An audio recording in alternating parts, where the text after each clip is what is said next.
அனைவருக்கும் வணக்கம். Queuing theory இல்லை கியூவிங் மாடலில் நம்ம ஒரு யூனிவர்சிட்டி 10 மார்க் கொஷின் பார்க்கலாம். இது ஆப்ரேஷன் ரிசர்ச் இல்லை ஆப்டிமைசேஷன் டெக்னிக் இந்த பேப்பர்லாம் இது இருக்கும். யாருக்கு இந்த கியூவிங் தியரி டாபிக் அவங்க சிலபஸில் இருக்கோ அவங்க இந்த காணொலியை பயன்படுத்திக்கலாம். A TV repairman finds that the time spent on his job has an exponential distribution with a mean 30 minutes. அப்போ ஒரே ஒரு ரிப்பேர்மேன் தான் இருக்காங்க. ஓகேவா? அப்போ இது ஒன் சர்வர் தான் இருக்கிறது. மல்டிபிள் சர்வர் கிடையாது. One server model. ஓகே. இப்போ MM1 சொல்கிறோம் அப்படின்னா ஒன்னுன்றது வந்து one server model. Okay. If he repairs sets in order in which they came in and if the arrival of sets is approximately Poisson with an average rate of 10 per 8 hours day. What is repairman's expected idle time each day? How many jobs are ahead of the average set just brought in? Okay, இப்போ என்ன சொல்கிறாங்க, ஒரு TV ரிப்பேர்மேன் இருக்காரு. அவர் service பண்ணுறாரு இல்லையா, எவ்வளோ டைமை ஒரு ரிப்பேர் பண்ணுறதுக்கு எடுக்கிறாருன்னா ஆவரேஜாக 30 மினிட்ஸ் எடுத்துக்கிறாரு. அப்போ ஒரு டிவி வந்து அவர் சர்வீஸ் பண்ணுறதுக்கு ஆகிற டைம் வந்து 30 மினிட்ஸ். அப்போ இது சர்வீஸ் ரேட் 30 மினிட்ஸ்க்கு ஒரு டிவியை ரிப்பேர் பண்ணுறாரு. ஓகே. அதுக்கு அப்புறம் ரிப்பேர் பண்ணுறது எப்படி உங்களுக்கு செட்டு ஒரு டிவியாக கொண்டு வராங்களோ அந்த வர ஆர்டர்லேயே அவர் அதை ரிப்பேர் பண்ணுறாரு. அப்போ ஒரு நாளைக்கு எவ்வளோ வருது? அரைவல் வந்து என்னென்னா பாய்சான் டிஸ்ட்ரிபியூஷனை ஃபாலோ பண்ணுது. Average rate of 10 per 8 hours. ஒரு நாளைக்கு 24 hours இருக்கலாம். ஆனால் ரிப்பேர்மேன் வந்து ரிப்பேர் பண்ணுறது 8 hours மட்டும்தான். ஓகே. அப்போ 8 ஹவர்ஸ்க்கு எவ்வளோ வருது அப்படின்னா 10 செட்ஸ் வருதுன்னு அர்த்தம். Okay, right. இப்போ what is the repairman expected ideal time? அப்போ அந்த ஒரு நாளைக்கு 8 மணி நேரம் தான் அவர் வேலை செய்கிறாரு இல்லையா, அந்த 8 மணி நேரத்தில் எவ்வளோ மணி நேரம் அவர் வேலையே இல்லாமல், ஏன்னா டிவி வர ரிப்பேர் பண்ணி கொடுத்துறாரு. ஒரு டிவிக்கு வந்து 30 நிமிஷத்தில் அவர் ரிப்பேர் பண்ணிடுறாரு. ஓகே, 8 மணி நேரத்தில் மொத்தம் 10 செட்டு வருது. ஓகே, அப்போ அவர் எவ்வளோ நேரம் ஃப்ரீயாக இருக்காரு அப்படின்றது தான் கேட்குறாங்க. 8 மணி நேரத்தில் எவ்வளோ நேரம் ஃப்ரீயாக இருக்காங்கன்னு கேட்குறாங்க. அது ஐடியல் டைம். ஏன்னா இருக்கிற வேலையை முடிச்சிட்டாரு, வேறு வேலை இல்லைன்னா சும்மா தானே இருப்பார். அதுதான் ஐடியல் டைம்னு சொல்கிறது. ஒரு வேலையை முடிச்சுட்டு ஒரு வேலைக்கு அடுத்த வேலைக்குமான கேப்பு, இந்த மாதிரி ஓவராலாக ஒரு வேலைக்கு அடுத்த வேலைக்குமான கேப்பை சேர்த்து தான் ஐடியல் டைம் அப்படின்னு நம்ம சொல்கிறோம். Okay. How many jobs are ahead of the average set just brought in?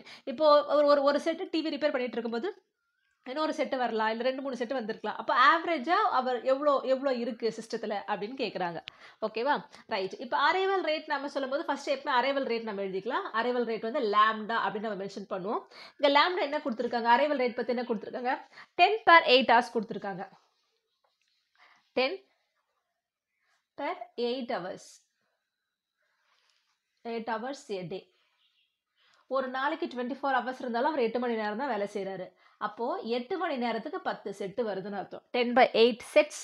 அப்போ 10 by 8னா 10ல் ஒரு 8 இருக்கா, 8 போச்சுன்னா இது 2 20. 20ல் வரும்போது 8 2 புள்ளி வச்சு 8 2 16, இது 4 40, 8 5 40. So 1.25 sets per hour. ஏன்னா இது 8 ஹவருக்குன்னு போடும்போது 1 ஹவருக்கு எவ்வளோ செட் இருக்குன்னு வருது. அப்போ இது கிடச்சிருக்குது 1.25 செட்ஸ் பெர் ஹவர். ஓகேவா? இப்போ சர்வீஸ் ரேட் எப்படி நம்ம ரெப்ரசென்ட் பண்ணுவோம், மியூன்னு ரெப்ரசென்ட் பண்ணுவோம். சர்வீஸ் ரேட் பற்றி என்ன கொடுத்துருக்காங்க, a TV repairman finds that the time spent on his job has an exponential distribution with mean 30 minutes. அப்போ 30 மினிட்ஸ்க்கு ஒரு டிவியை வந்து அவர் ரிப்பேர் பண்ணுறாரு அர்த்தம். அப்போ 1/30.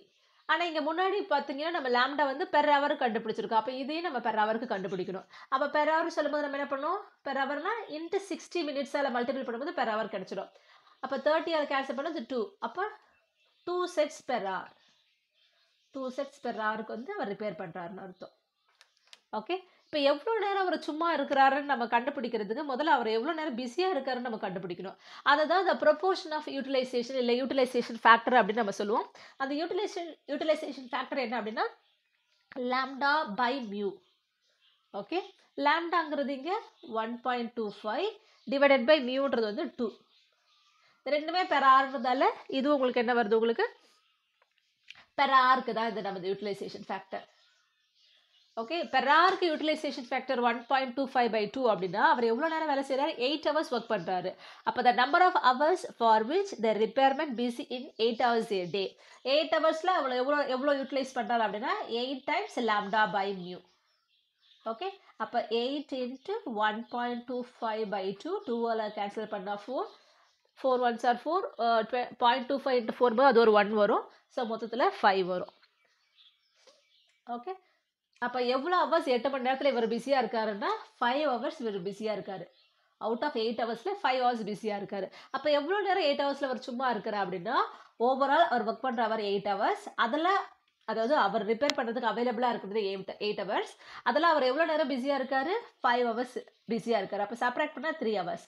அப்போ அவர் ஐடியலாக இருக்கிற டைம் 8 ஹவர்ஸில் ஓவராலாக பார்த்தீங்கன்னா 3 மணி நேரம் அவர் சும்மா இருக்கார். கண்டினியூஸாக 3 மணி நேரம் சும்மா இருக்காருன்னு அர்த்தம் இல்லை. ஒரு டிவி ரிப்பேர் பண்ணிவிட்டு இன்னொரு டிவி வர்றதுக்கோ இல்லை ரிப்பேர் பண்ணுறதுக்கோ அந்த முடிச்சுட்டு அடுத்த வேலைக்காக காத்திருக்காரு இல்லையா, இந்த மாதிரி அப்பப்போ காத்திருக்கிற அந்த நேரங்கள்லாம் சேர்த்து 8 மணி நேரத்தில் 3 மணி நேரம் அவர் சும்மா இருக்காரு.